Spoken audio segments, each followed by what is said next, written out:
On today's Locked On Texans podcast, hear ye. Texans sign veteran wide receiver Deshaun Hamilton, and also have a top 30 visit with Arkansas wide receiver Treylon Burks.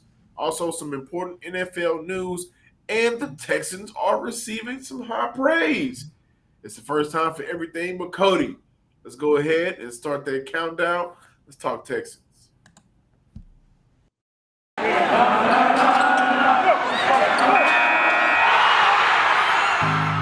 You are Locked On Texans, your daily Houston Texans podcast. Part of the Locked On Podcast Network, your team every day.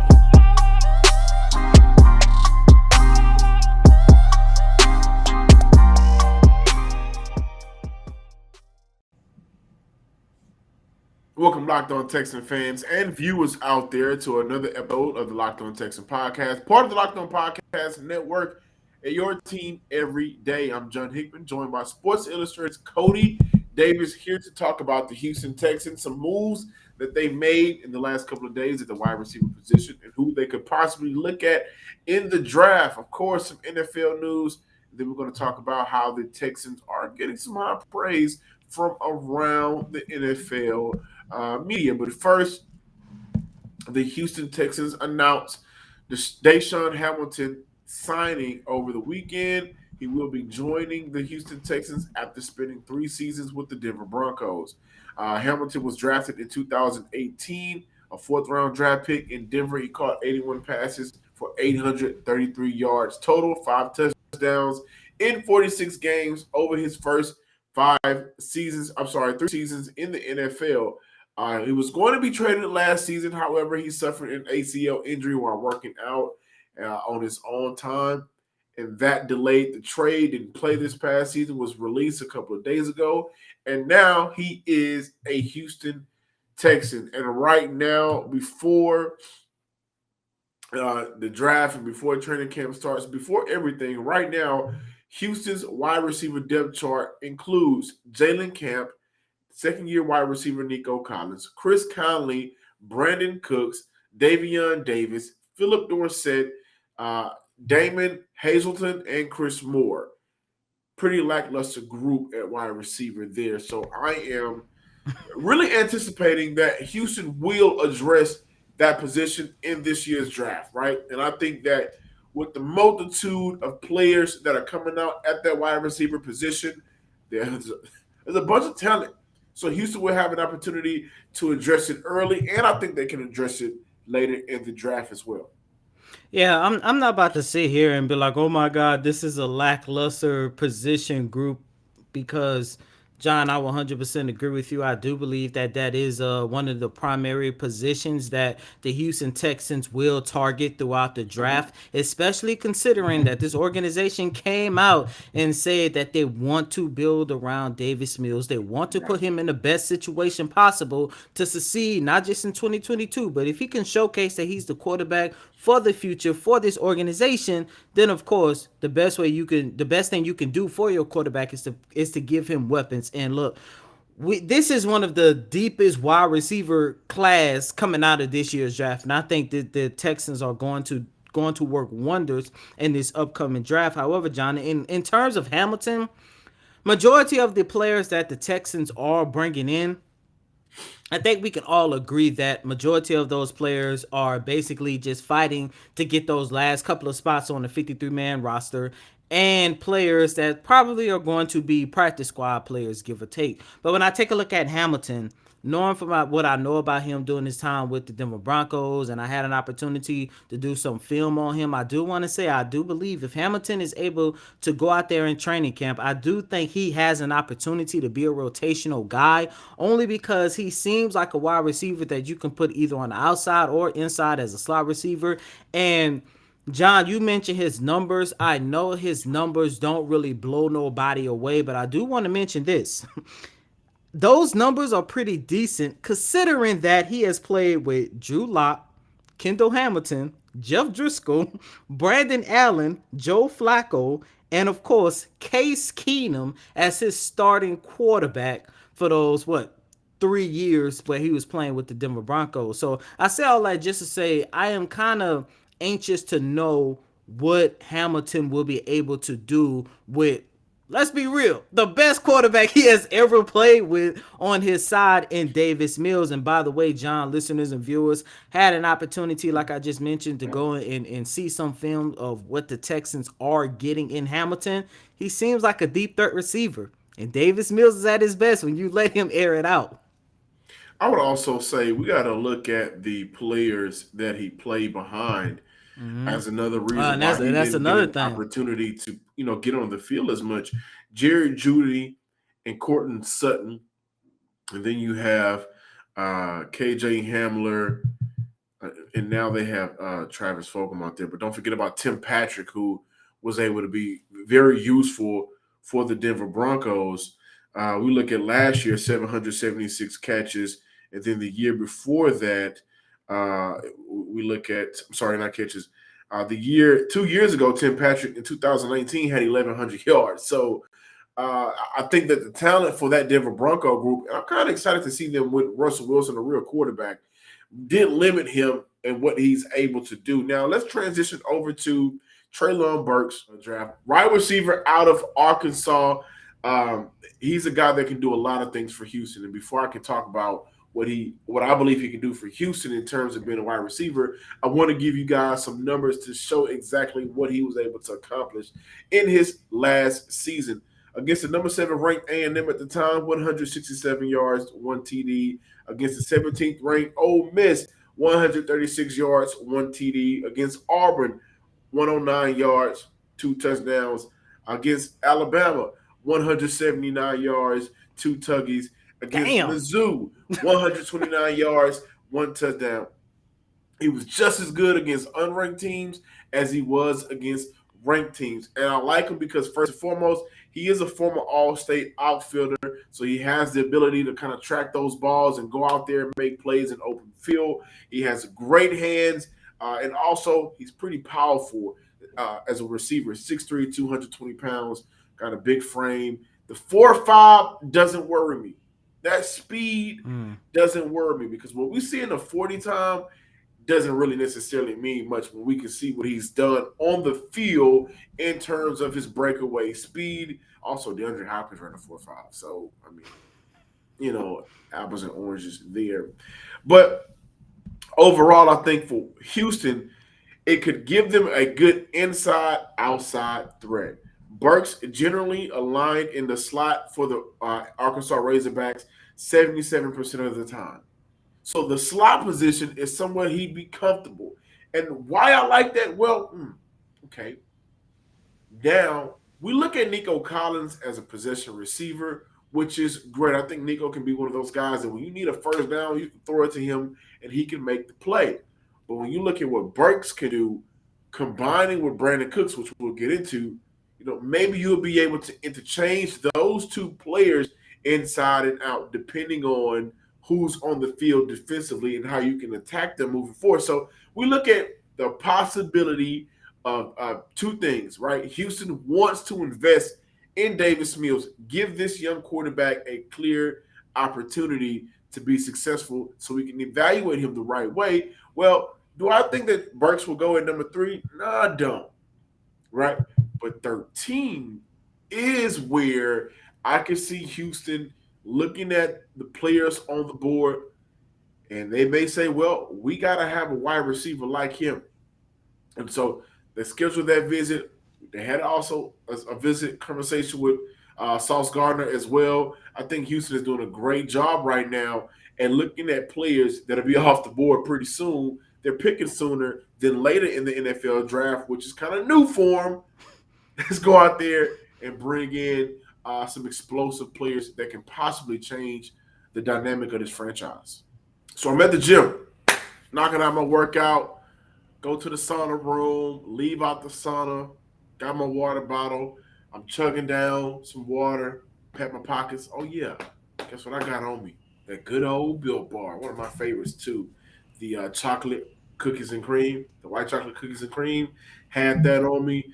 Got one of the gym members walking by. He says, hey, man, did you get that from the front? I said, no, I brought this from home, brother.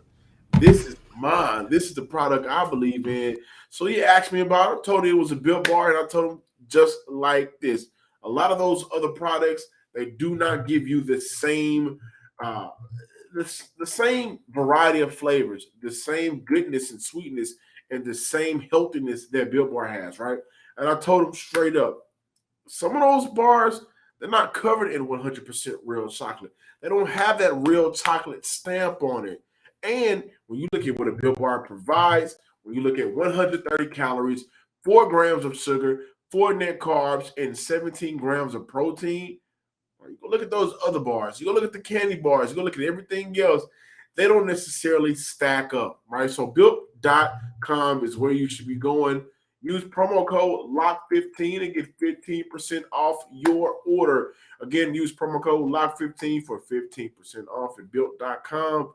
Get right, get healthy, have fun, let it taste good as well. Built Bar. Check them out, built.com.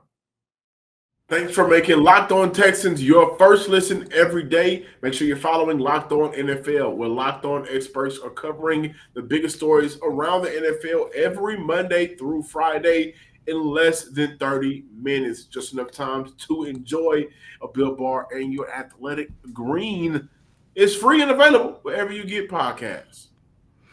All righty, ladies and gentlemen, continuing here with this Wednesday installment of Locked On Texans.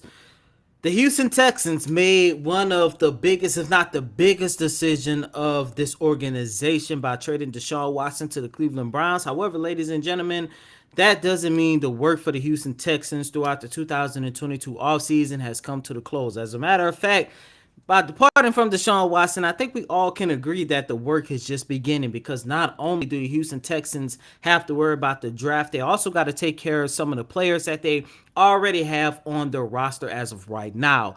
And one of the players, John, listeners and viewers, I kind of forgot about his future with this team until I heard what Nick Caserio had to say at the NFL owners meeting in Florida on Monday afternoon. Nick Caserio was asked about the possibility of extending Brandin Cooks. For those of you who don't know, Cooks is entering the final year of his contract with a base salary hit of somewhere in the ballpark between 15 and 16 million for 2022. But he was asked about the possibility of extending Cooks, and he said, "We are going to have a lot of those discussions probably over the course of the spring with different players, but Brandin Cooks has been a great player here in this league for a very long time, and he is extremely important to this program." John, listeners and viewers, I think this is going to be the next major decision for the Houston Texans on what do you do with Brandin Cooks, because I'm on the side of keeping Cooks, because in the first segment we just talked about why it's so important for the Houston Texans to build around Davis Mills, because they feel that he could be the quarterback of the future. And like I mentioned in the first segment, I'm going to say it again. In order for a quarterback to succeed, you got to put weapons around him. And Brandin Cooks was his best weapon this past season. And of course, we would like to see Davis Mills spread the ball out a little bit more beyond Brandin Cooks throughout this upcoming season. But look, Brandin Cooks is one of the few players where the Houston Texans can basically have the best of both worlds, because not only is he a culture guy, and you know how much the Houston Texans love culture guys within this organization, but he is actually their most productive players. And John, I don't see the Texans wide receiving core getting better if they depart from Brandin Cooks. Yes, I understand there's a great possibility they can get their hands on arguably the best wide receiver in the draft class of 2022. But at the same time, this is a team that actually wants to go out there and compete next season. And the best way they can compete is if you keep Brandin Cooks. However, on the flip side of things, when is it a good time to depart from Brandin Cooks should be the question. Because look, if you let him play on that final contract and he depart next year in free agency, you risk the possibility of losing him for nothing. Or given the fact that he has had back-to-back 1,000 receiving yards since coming to Houston, he is still a high-volume receiver. Do you want to explore the market and see if you can get possibly a second round pick back for Brandin Cooks in returns? It's I'm conflicted, but I want to see Brandon Cooks. And look, of course, outside of his production on the field, this is a guy who has been the biggest leader for the Houston Texans over the last 2 seasons. Yeah, I look at Brandon Cooks as somebody that could, really help out the Kansas City Chiefs right now, right? They're not in the market. They are in Green the Bay market. too. Green Bay too. Green Bay as well, but I know Kansas City is in the market right now for a veteran wide receiver. I'm just kind of playing around with that idea. But, you know, the importance of keeping Brandon Cooks is pretty simple, right? I don't believe any quarterback can really succeed without consistency around him, right? And I would point to your boy Baker Mayfield, right? In his first couple of years, he had 3 different head coaches, 3 different OCs, right? And so I look at that situations where there's a lot of revolving doors that you can't necessarily help or change or stop the revolvingness of it. Just get some consistency. Brandon Cooks provides that for any quarterback he plays with. It seems like, right? Whether it's Tom Brady, whether it's Drew Brees, that with the 2 year span with the LA Rams with Jared Goff, and now his last 2 years with the Houston Texans, he can step on the field and be productive for whoever he's throwing the ball to. And I think last season was maybe his best / most underrated season because of the circumstances of what was going on around him. And so if he's able to be productive with that type of environment, with at one point you had a quarterback starting the game who didn't finish the game, and then you had a 7-game period where you had a rookie quarterback out there just trying to do something positive and still able to be productive. Well, I think he's a player you reward. Now, in this business, you do reward players by 2 things. Either you pay them or you trade them to a better situation. And that's to answer the second part of that. When do you trade Brandon Cooks? I think that, you just mentioned it, after next year, he's able to walk, right? So if Houston is a competitive team and they feel that they absolutely have an opportunity, to make the playoffs or win this division, yeah, you look at Brandon Cooks as a player you keep around. And I also think it does depend on what you do in this draft. If you find a wide receiver like a Burks maybe, or whoever else that you're comfortable with in this draft to be your wide receiver one, then yeah, let's go ahead and explore trades for Brandon Cooks to maybe send him off to a better situation.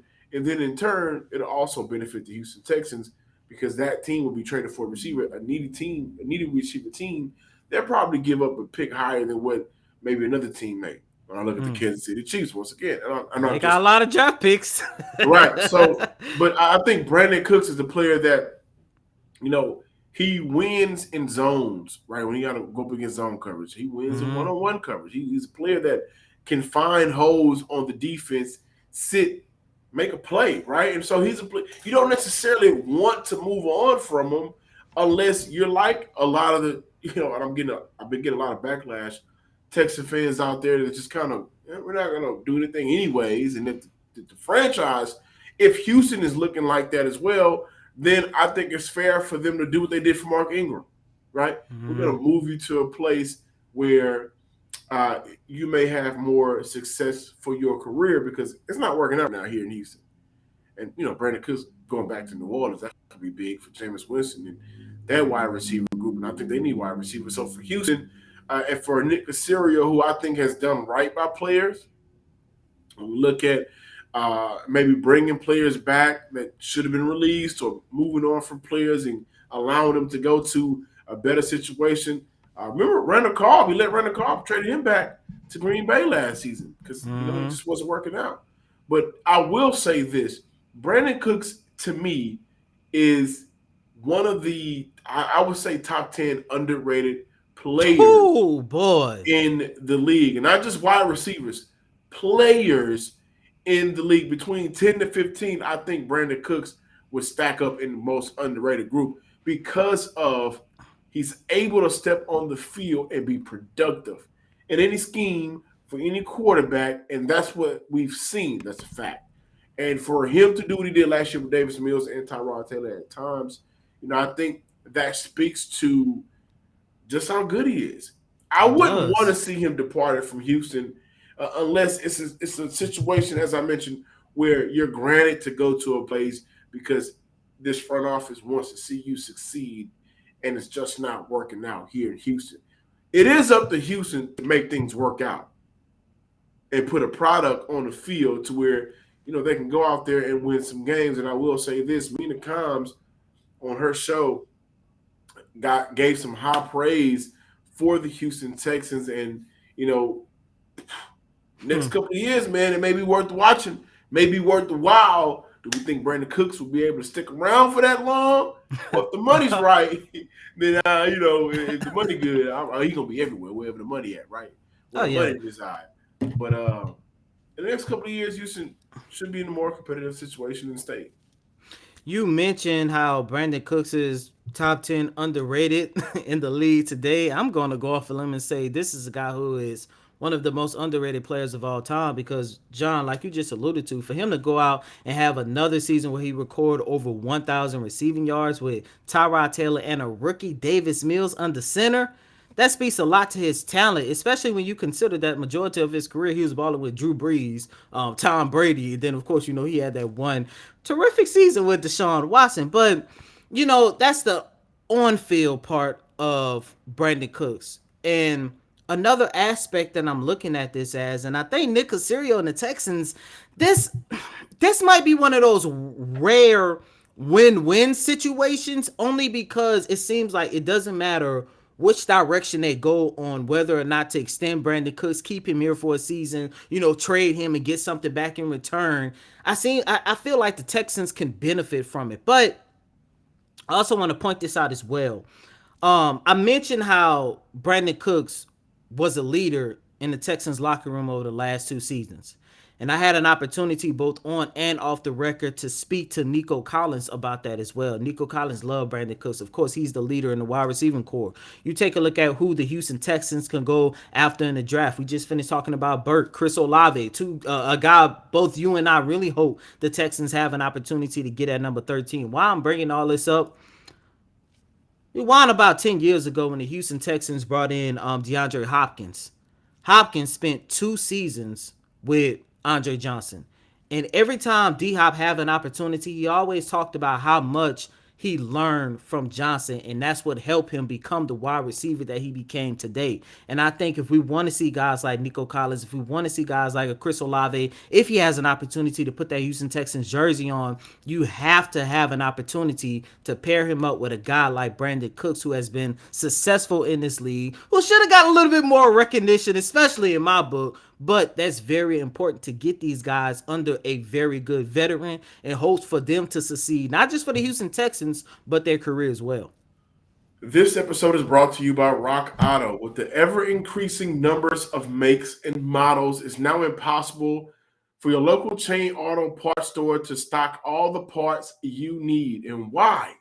Why? Why would you endure often pointless or seemingly intimidating questioning and wait while the person behind the counter orders the parts on their computer, choosing the only brand their warehouse happens to carry? You have computers with access to rockauto.com at home and in your pocket on these little smartphones, baby. Save time and money with using Rock Auto. That simple. Why choose to spend 30, 50, even 100% more for the same parts from a chain store or car dealership? Rock Auto is a family business serving do-it-yourselfers for over 20 years. And Rock Auto prices are always reliably low for every customer. Go to rockauto.com right now and see all the parts available for your car or truck. Right locked on in their How Did You Hear About Us box so they know we sent you. With amazing selection, reliably low prices, all the parts your car or truck will ever need, rockauto.com. Thanks for making Locked On Texans your first listen every day. Make sure your second listen is the Locked On NFL Draft Show with Ryan Tracy and former NFL cornerback Eric Crocker. They bring the NFL Draft to life every day with insight and analysis on college football prospects and NFL front offices. It's free and available wherever you get podcasts. Cody, before we get out of here, there's no grind like the slow grind. However, I haven't said that in a long time. But however, the NFL did have some changes that I think is very important to discuss. Then we're going to kind of get out of here with some high Not for the praise. Texans, at least. Well, it could possibly, and this is the playoff rule, right? But the new playoff overtime rules goes like this: both teams will have the opportunity to possess the ball in overtime in the postseason. If the score is tied after each team has possessed the ball, the next scorer wins. If the team kicking off to start the overtime period scores a safety on the receiving team's initial possession, that team that kicked off is the winner. Do you like that? You like the new NFL postseason overtime rule? I mean, it's hard for me to say yes and no. No, because I did love the sudden death because it's like keep everybody on edge.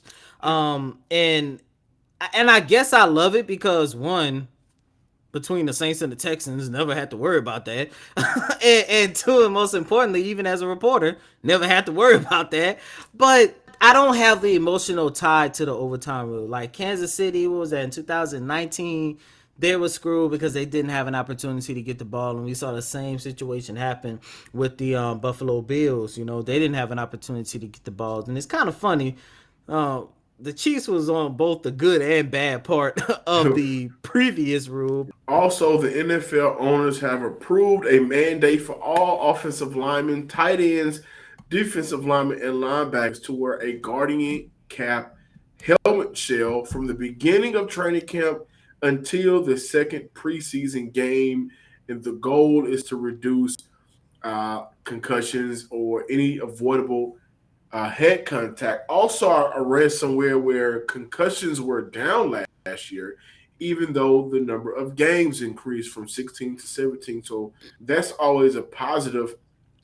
But ESPN's Phil Yates and Mina Kimes predicted on the Mina Kimes show that Houston is going to get better before it gets worse. And this is where some of our praise comes in. From Phil Yates, he said, I actually think Nick Caserio has done something interesting and useful, some useful things in taking over. And I would earmark them as a team to watch over these next 2 to 3 years. There's a lot of stuff that's going on right now down there, and I wouldn't be surprised if we're talking about them in a favorable light in the next couple of seasons. Also, Mina Kimes continue with, given what they've done to accelerate their rebuild.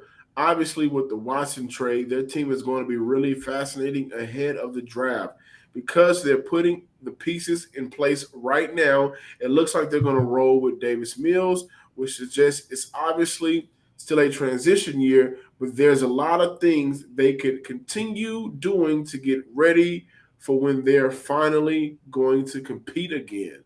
So Houston getting some positive media love, which is kind of rare, very rare for the Houston Texans or the Rockets and the Astros to get any positive, real positive media presence or love. But Mina Kimes and Phil Yates feels like the Houston Texans could be in a better position within the next couple of years, and I think that is something positive to hear.